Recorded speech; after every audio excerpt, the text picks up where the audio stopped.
Hey folks, it's Ardwulf. Welcome. We're going to take a look today, Traveler Tuesday, which returns today after a somewhat of a hiatus due to the move.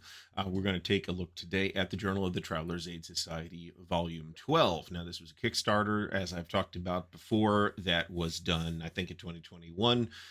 We've had the digital issues for some time now, and Mongoose is just about ready to start finalizing the printed issues. I think they have the proofs in hand at this point.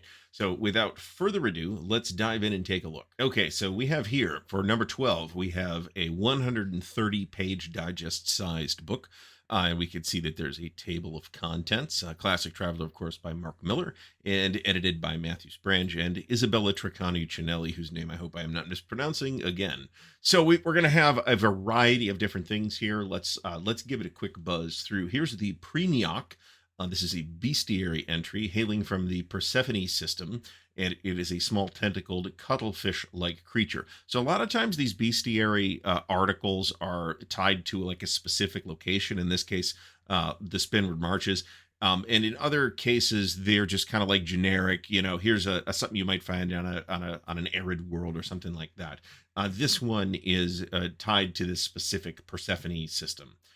We've got, of course, a stat block for them and some pictures, and they do indeed look a lot like cuttlefish. Here, next, we have Encounter, The Wolf of the Marches by Katrina Hepburn. This looks like a ship's crew, and there is a rumors table circulating about the ship's crew, which is actually kind of cool. It looks like it is a shady ship, which is always useful. We've got characters here with stat blocks. Looks like it's going to give us the entire crew of this ship. Here's the Vargur, who has what looks like cybernetic feet. That could be an artifact of the illustration. And here is the ship itself. This is the High Guard entry, the Triple Brick. This is a specially designed smuggling ship. And it's a pretty new looking design, too. This doesn't really look like it is a knockoff of an older existing Traveler ship design, which we do see a lot of. It's a 200-ton ship. Looks like it's TL-11, so not all that high. It's got a couple of weapons, single turret with a laser drill, and a pop-up triple turret with pulse lasers. And the purchase price is 113 mega credits. And it looks like that's fuel space. And we've got a whole deck plan here as usual. So these are always welcome. We have an alien entry. This is Capriceps by Adrian Times and Sabrina Westerman. These are a nomadic people originally uplifted from Terran goats. So that is a thing that happens in the Traveler universe. Uplifting does occur. The ancients did it with the Vargur and maybe some others. And the Soleimani did it with dolphins, among others. And it looks like here's goats as well. These are frequented around the space around the Villani Vargur border. Which is interesting, and they do in fact look like goat people. Okay, so next we have some more on the Capriceps, including some stuff on their ships, and they have headbutting arenas apparently on those ships, which is pretty neat and goat-like. Here is a patron, Milo van Ulrich Noble by Geir Landeskog. And this is a classic Traveler patron encounter. These are basically campaign building blocks. You can just drop these in and your players can react to it. And they have a randomized table to give you what the real scoop is. And these are pretty detailed too. And a bunch of background on Milo here, and a racing yacht, apparently Excelsior 2. Do we get stats on that? We do. It is very bullet with wings like custom one of a kind ship, 200 tons TL-13. It's armed for some reason. I don't know why you would arm a racing yacht, but it is. What is its thrust? 9, which is pretty high. And well, it's a racing yacht, right? It's not like a one-man racer like the Razorback. Here is the Draco Valiant Grav Saloon. The Draco Consortium produces high-quality grav vehicles for personal and business use. So we've got another ship here. This is just a vehicle, 4 tons. So it's like a van, like a party van, in fact, which is kind of neat. Traveling. Here's an article on games for gamblers, games of chance, runestones, fuser, Hyver's chess, um, different ways to wager. The low lottery is something right out of the Doomarest series, and I have never felt like it really makes a ton of sense. So that is not something I would choose to use in a campaign in all likelihood, unless I had a specific reason to include it. Here's Central Supply by Pete Nash and Matthew Sprange. This is gear for Traveler. Here we have Noble Clothing, which is pretty nice. It's expensive, but not ludicrously expensive. Grav gowns, including like high-tech Noble Clothing, which is pretty cool. Grav waistcoat, psionic shielding hat, psionic shielding toupee. I need a character with a psionic shielding toupee, but it's pretty expensive. Different options for the cloth, which is pretty neat. Airships of the Imperium. Despite the presence of grav plate technology, dirigibles remain useful for a number of specific tasks and are vastly less expensive. TL9, automated refinery drone. This is going to be, is this something that, yep, deployed to gas giants to drift and process atmospheric hydrogen. So this is pretty neat. Bonham class luxury airship. One wonders if that's named after John Bonham, the deceased drummer of Led Zeppelin. It's very plausible. ZRM airstrike platform. These are all more airships, by the way. TL7 here, TL7 here. Hostile Environment Research Outpost. This is pretty cool. TL7. Traveling Campaign Bloat by Martin Doherty. How limiting it opens new plot possibilities. Very interesting topic for an article. Definitely will read this with interest. And Martin Doherty is, of course, one of the cornerstones of traveler writers and designers right now. Here is an adventure. The Erline Home System by Tim Schwarnweber. The Erline Home System take place in the near side of yonder chapter of Deep Night Revelation. That's actually cool because I feel like we need a bit more support material for Deep Night Revelation. That's something I'll talk about at a later time. The Citadel. Okay, so we've got a whole bunch of detail and looks like new aliens on this topic, on this system. That's pretty cool. Charted Space, Starports of the Imperium. This may be an alien that is found in Deep Night Revelation.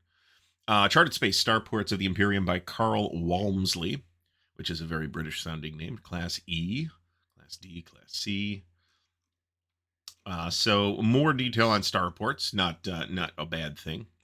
There have, of course, been books about starports in other versions of Traveler. GURPS Traveler starports is the one I can think of off the top of my head. But GURPS Traveler starports also doesn't seamlessly integrate with other Traveler stuff, which is the case with a lot of the GURPS Traveler material, but not all of it. Like the Nobles book, for example, can almost just be used right out of the book. But a lot of the other stuff requires some work to integrate. Here's High Guard, G&E ships, the Zorko light cruiser. TL-15, so quite high, 17,500 tons, streamlined and reinforced. Pretty big.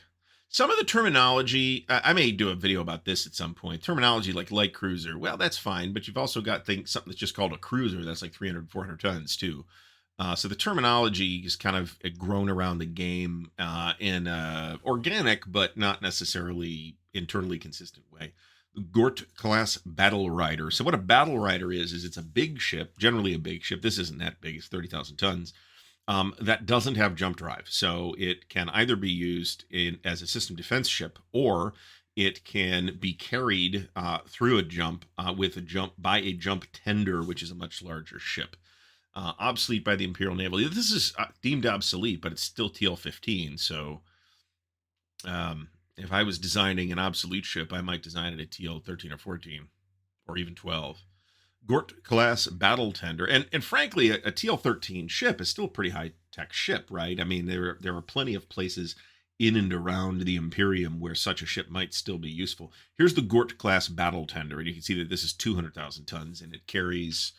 Where is the stats for that?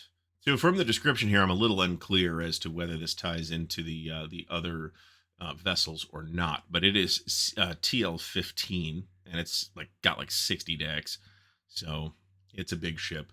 Here is a new alien, the Hakar, a species once thought extinct. They are large dinosaur-like humanoids who control the Hakar sphere, a territory of more than 20 systems within the Julian Protectorate, not native to charted space. I think I've read some about this particular species. This is by Gear Landeskog, by the way.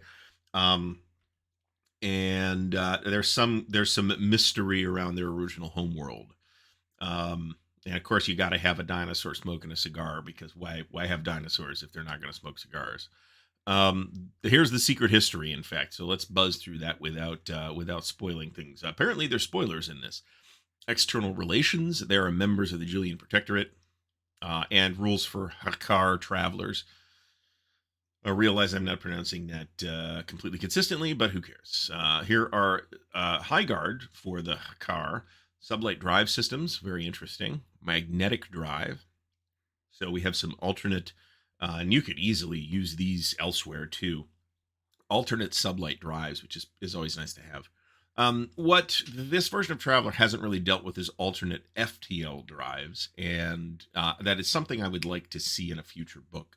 For people who want to design Traveler universes that aren't dependent on the assumptions that underlie the official Traveler universe because of the way Jump Drive works. So here's another adventure, Adrift by David Sansom, years before the start of the Fifth Frontier War. So this is Spinward Marches, and here we have Empress Marava, looks like Far Trader. And it's, standard 200-ton ship. There may be modifications here, but it doesn't really matter. We've been seeing that particular ship for decades. I've got deck plans for that thing too. I think Steve Jackson Games did GURPS deck plans for that, actually. And here's some aliens. This may be reminiscent of something for those who have seen Star Trek II. Looks like some smuggling's going on here, including this guy. This looks like a reputable passenger. Feel free to turn this guy away. So there's quite a bit of material here, and then we have another bestiary entry by Craig Bunting, the Akniter, duvet-sized creature, creeping masses of translucent gray-brown tissue. That's interesting. I read this word as duvet, like the blanket. So I guess that sort of makes sense if they're just kind of this oozing puddle of ooze. So that's the end of JTAS number 12. I don't know that they plan to do a new JTAS 13 to 18, I guess it would be. But I wouldn't be shocked should a Kickstarter arise for that. As usual, the best way to get in on the Mongoose Kickstarters is to get in on the Kickstarters rather than ordering them after the fact. It will save you quite a lot of money. And for the JTAS volume specifically, you'll get the slipcase. You can buy the individual. This is the way they did it for the first one. You could buy the individual issues physically or digitally if you want. But you only got the slipcase if you backed the Kickstarter. And, I want the slipcase because I'm that kind of guy. So this has been a brief look at Mongoose Traveler 2nd Edition, JTAS Volume 12. Hope you've enjoyed it. If so, please do give it a thumbs up. Please do subscribe to the channel. I'd like to give a special shout out to the patrons of Ardwulf's Lair, without whose support it would be much more difficult to do any of the content that we do here. So thank you, patrons. Once again, thanks for watching, and until next time, happy gaming.